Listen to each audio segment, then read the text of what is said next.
투쟁도 하시면서 오늘 이주철 교수님의 그런 현 모습이 있지 않나 이렇게 봅니다. 한번 좋은 말씀 들어보겠습니다. 네. 반갑습니다. 이야기 말해주신 정의님 그리고 동료들 감사드립니다. 제가 어제 좀 읽어봤는데 한 2번 읽었습니다. 제가 국제정치학회도 회원인데 두 분 유정열 박사님하고 유재갑 박사님 국제정치학이나 한국정치학에서는 굉장히 부드럽게 이야기하거든요. 이거 폭격 이런 이야기 잘 안 나옵니다. 근데 같은 두 분 유씨인데 이분들 만나서 참 반갑습니다. 네. 이런 분들이 외국 강경 세력이 정치권에 들어가서 목소리를 내야 됩니다. 근데 제가 보충적으로 좀 말씀드리고 싶으면은, 첫째로 북한 체제의 성격인데, 독재 정권은 맞죠, 북한에. 독재 해석 정권은 맞는데, 우리나라에서 전두환 오공인이 박정희 유신철이 독재 하는데, 그런 우리 군부의 권위주의적 정권하고 북한의 공산 독재 세습 정권은 비교할 수가 없어요. 그런 것을 명심해 줘야 됩니다. 그래서 지금 주체사상은 주체죠. 김일성 신명한 주체사상은 마르크스 레닌주의 공산주의가 비틀어지면서 색깔과 용어 색탁한 북한판 버전입니다. 이것을 우리 기자들이라든가 국민들이 이걸 알아야 됩니다. 그걸 말씀드리고 싶고, 황당임 씨가 기자회견할 때 북한은 공산주의자 아니다. 확실히 공산주의 해야 되는데 자기가 섭섭해서 마르크스 레닌주의 하려면 제대로 하라 이거였거든요. 그 짝퉁 공산주의인데 그 다음 언론에서 어떻게 나왔느냐? 북한 체제 이렇게 나왔습니다. 그 전까지는 북한 공산당 하다가 북한 체제로 나와버렸습니다. 이건요, 청소년들에게 주는 메시지가 아주 이거는 소프트하고 드라이하고 완전히 달라요. 예. 그런 점을 말씀을 드리고 싶고, 지금 이 북한, 중국 북한 핵 성격, 조타 통일의 용도라는 것은 분명한 사실이고, 제가 문재인 운명을 연마방송이나 시사토론회 해가지고 조회수가 많이 올라갔는데, 이주천 문재인 운명을 치면은 문재인의 정체가 싹 빨갛게 나옵니다. 빤스까지. 근데 그때 일정에 문재인 아버지가 흥남에서 철수하지 않습니까? 근데 이상합니다. 한국농업개작이라면은 홀수 공산당이거나 공산당 동조세력이에요. 둘 중에 하나입니다. 근데 자기는 공산당원이 아니라 그랬어요. 문재인 씨가. 아버지는 이미 죽었고. 근데 그때 그러면 왜 내려왔는가? 참 제가 의미 많이 들어요. 거기 살지 왜 농업개작이면 완장 차고 이 사람들 많이 뜯어먹고 살 수가 있어요. 배부르게. 근데 그겁니다. 북한의 트루만 대통령 핵무장, 그죠?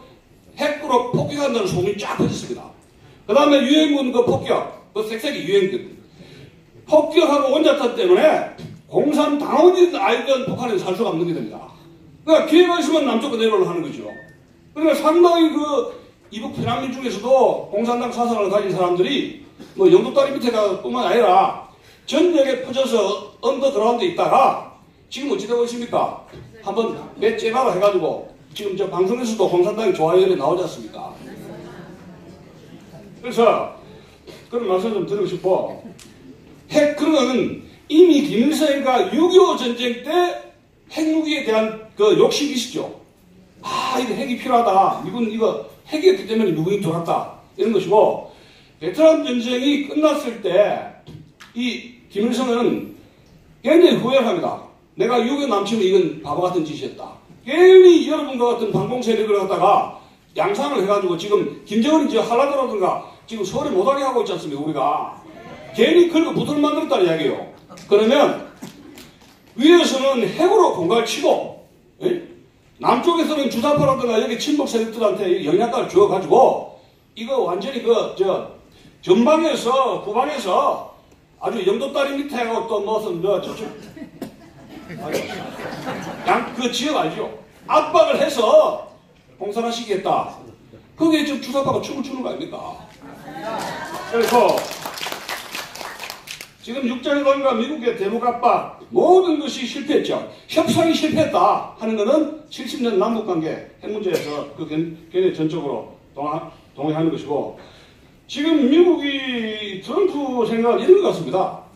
핵을 제거를 하려니까 일단 옆에 있는 지연의 그 팔다리를 잘라야 되겠다는 이야기입니다. 압록강 두만강 쪽으로는 기름이라든가 쌀이라든가 그러면 중국이라든가 러시아 쪽으로 이미 목을 쥐어가지고 더 이상 차단을 경제적인 제재를 위해서 아사작질이죠. 뭐가지 비틀거리는 거. 근데 러시아, 중국을 세컨더리 보이콧을 통해서 일단 제재를 하자.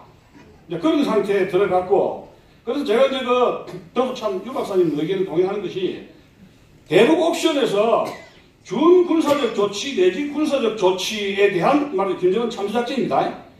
이런 걸 한 번 해가지고 이 김정은이가 놀래가지고 말이죠. 싱가포르까지 온 거 아닙니까? 근데 이까지 뭐가지 끌고 판문점이든지 싱가포르든지 끌고 온 것까지는 이게 아구가 맞아 떨어진 거죠. 근데 그 다음에 뭐라 하십니까? 뷰티풀 레터니 뭐 여기 뭐 훌륭한 뭐자 해가지고 언론이 들고 해가지고 약간 헷갈리겠는가? 이제 지도자가 우리가 경계해야 될 것이 자존망대 교만입니다. 김정은을 싱가포르 끌어내니까 이 트럼프가 말이죠. 자존심이 한껏 이러면서 아이고 이거 노벨 평화상 아마 정의용이라든가 성 국정원장이 트럼프 백악관 갈 때 제 생각입니다. 아이고 형님 이거 김정은 만나가지고 노벨 평화상 한번 드시죠. 이렇게 낚시밥을 그런 것 같아요. 그래서 이 사람이 아이쿠 이 러시안 커넥션도 있고 이 스캔들 있잖아. 지금 미국에서 스캔들이 정리를 좋게 보이지 않습니까? 그 세방이 터져버렸어요. 회고록 나오고 그러면 김정은 만나가지고 어떻게 하면 되겠지. 요까지는 좋아요. 그런데 6월 10일 날 어쨌습니까?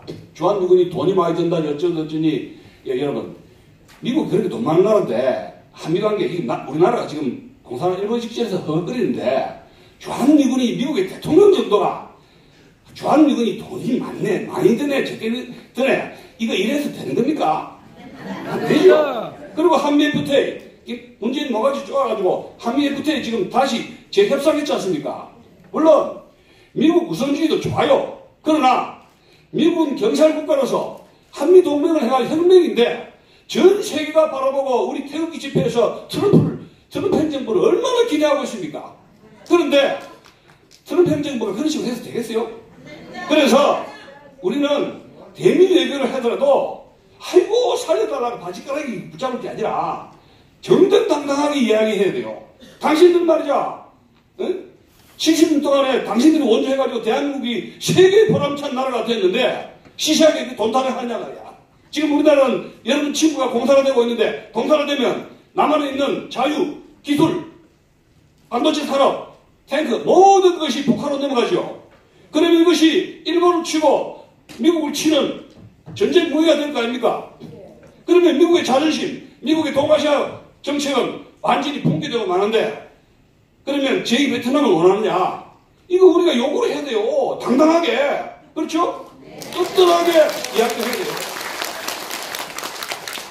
그래서 이 지금 결국 미국의 한반도 정책인데 제가 안 됐습니다만은 미국이 김대중을 두 번이나 살려줬습니다. 카터가 살려주고 레이건이 살려줬죠. 그러면 왜 북한의 김일성이가 핵무기가 한참 만들 때 그걸 아작을 안 냅니까? 75년도 6월에 카터가 한국 왔지 않습니까? 그리고 언제 갔습니까? 94년도 평양 갔죠? 왜 핵무기 중단하라? 당신들 인권 개선하라? 왜 카터는 김일성에게 고양이 앞에 쥐처럼 질질 먹고 앉아있습니까? 돈을 받았어요? 뭘 받았어요? 카터가 지금 암 걸렸는데 정정해요. 제가 카터를 만나면 반드시 이야기하고 싶은 게 있습니다. 당신 말이야 남한의 핵은 그렇게 못하겠고서 오늘날 이렇게 핵을 못 만들어가지고 북한에게 절절매게 지금 볼모가 되는 상태인데 왜 북한은 김일성한테 절절매면서 북한 핵이라든가 북한 인권에 대해서 말 못하느냐? 맞아요. 얘기해주죠. 그래서 그 당시 94년도에 클린턴이 페리 국방장관으로부터 이거 초장에 폭격을 해야 된다는 보고서를 냈습니다. 페리 국방장관이. 그런데 미국의 제야사학자에 의하면은 그렇게 된 폭격을 못하는 것이 백악관의 묘령의 여자 인턴 알죠? 인턴. 묘령의 여자 러윈스키라는 인턴 여인이 등장하면서 클린턴의 이 대북 정책을 바꿨다 그래요. 뭐 오론인가 뭔가 있지 않습니까? 참 억울한 이야기입니다. 앞으로 미국이 대북 레드라인 전략을 치밀하게 수립해서 이제는 자꾸 레드라인이 밀리는 겁니다. 이미 북한이 레드라인이 넘어섰죠. 근데 그 전에 때린다고 했습니다. 근데 안 때리고 있어요. 근데 이번에는 확실하게 트럼프 대통령은 이거 한다면 하는 사람이에요. 우리가 자존심을 잘 살려가면서 잘해라 이렇게 표지를 띄우면 또 좋아서 할 겁니다 아마. 이번에 레드라인을 다시 설정해서 정말 김정은이가 말 안 들으면은 군사적 없이를 치겠다. 이걸 하도록 우리 여기 애국 동지들이 우리 당이 압박을 가야 됩니다. 그리고 지금 이 미일연합사 창설에 대한 소문이 들리는데 이 대북 군사 옵션을 채택하는 미일군사연합사가 창설이 된다면 이게 한국은 패싱되는 거죠. 그리고 지금 청와대에 미국 유엔사 사령관이 임명된 군사적인 작전을 전혀 못하고 있습니다. 왜? 24시간 내에 청와대 기밀 협의를 하면은 북한으로 바로 가버립니다. 그러면 결국은 미일연합사가 창설되어서 북한을 폭격하는 이런 과정까지 나오게 되면 대한민국이 동아시아에서 외교적인 오토리티, 자존심 모든 것이 무너지게 된다는 겁니다. 자 그러면 지금 그 트럼프가 굉장히 고민하고 있어요. 하고 있는데 뭐냐면 두 가지입니다. 북한 남한 쪽을 일단 빼가면서 6.25처럼 49년 6월달에 한국전쟁이 일어났지 않습니까? 그 다음에 그런데 탱크 한 대도 안 줬습니다. 미군이 가지고 있는 것, 일본군이 가지고 있는 모든 탄약 기관총 해가지고 경찰 정도의 준무장화 시키면서 이게 이제 그 군사적으로는 침공을 갖다가 도달하도록 했는데 지금 이런 겁니다. 키신저가 만났어요. 그 작년에 만나가지고 이 북한 핵하고 남한 주한미군하고 이게 아타제 이런 걸 언급을 했던가 봐요. 근데 키신저가 한 말이 이겁니다. 베트남처럼 한국은 자유통일이 되든 공산통일이 되든 간에 이거 중요한 겁니다. 10년 뒤만 지나면 미국에게 살려달라고 바지가랑이 붙잡을 거다 이야기입니다. 지금 베트남이 그렇죠? 제가 베트남에 갔다 왔습니다. 지금 바람서 있기 전에 메이드 인 코리아, 메이드 인 사우스 코리아, 메이드 인 USA라면 환장해요. 왜? 굶어 죽을 파인데 중국하고 사이가 나빠졌단 말입니다. 중국에서 안 도와줍니다. 통일 베트남 덩치가 크니까 견제가 들어가니까 이 견제를 막을 거는 옛날에 이 미국하고 한국밖에 없다 해가지고 중국 한국까지 이제 데려간 거 아닙니까? 삼성이 넘어다 해가지고 베트남에는 기업들이 우리나라 기업대가 3,000개가 넘어 있습니다. 중국에서는 철수했죠. 그런데 베트남식으로 공산주의가 뭔지를 실제로 체험하게 할까? 그럼 유엔사하고 팩트하고 철수시키는 겁니다. 그럼 김정은은 철수하라고 소리 안 합니다. 여기 광화문에서 시청에서 팩트에서 백두침성위원회가 아이고 좀 미국 물러가라 하고 두 번째 주사파 정권 등장하면은 이 사람들이 몇천 명이 될 겁니다. 아마 완장 차고 이제 막 덤빌 겁니다. 그러면 여기 있는 애국 동지들 다 평양 가서 다 숙청 다 하고 여러분 자식들은 아마 신우지라든가 여기 경의선 열차 지금 연결돼 있죠. 거기에 우리가 그 자식들 다 실려가고 경의선 철도로 내려오는 거는 이미 괴력을 알죠. 괴력이 내려오고 평양에 100만 시민들이 서울에 와서 우리 땅 다 뺏고 살 겁니다. 왜냐? 베트남이 그랬어요. 베트남이 75년에 공산화 되고 나서 400명을 죽이고 호지민 북쪽에 있는 사람들을 전부 다 사회공에 살게 했습니다. 사회공에 있는 사람들은 길바닥에 텐트 치고 살고 여자들은 거기에서 이런 창녀가 되어버렸습니다. 남편 먹이 살리기 위해서 100만의 보트피플이 거기서 생긴 겁니다. 자, 이 참 금정한 이야기인데 지금 제가 알다시피 문재인 저 사람이 아무리 사상이 엉터리라도 저 정도 엉터리인 줄 몰랐죠? 그런데 저도 몰랐습니다.